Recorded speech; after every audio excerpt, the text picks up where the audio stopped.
Assalomu alaykum. Qizlar jonlar, yaxshimisizlar? Homilayimga yaqinda azo bo'ldim. Men sedana yog'li kofe zakaz qilgandim. Mana bugun 4-kun. Menda o'zgarishlar rosa yaxshi. Qovoqlarimda ishchiqlar, ko'z ostida ishchiqlar ketdi. Kamiga ancha o'zim yengil bo'lib ozidim, o'zimga bilindi. 4 kunda natijasi zo'r bo'ldi. Meni allergiya bor edi. Allergiya qo'zimadi, bezovta qilmadi. Rosa yaxshi effekt berdi. Bunaqa ko'p siydirib, bezovta qilib nima qilmadi. Oyog'imda ishchiqlarim qaytdi. Rosa yaxshi ekan. Keyin kamiga belim, oyoqlarim tizzam og'rirdi. Bel oyoq og'riqlarim yo'qoldi.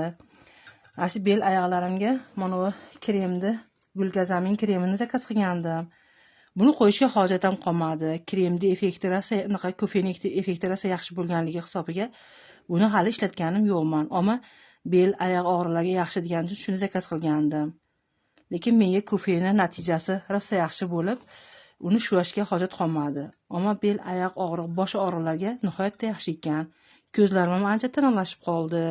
Hammalarga tavsiya qilaman, ichinglar olib.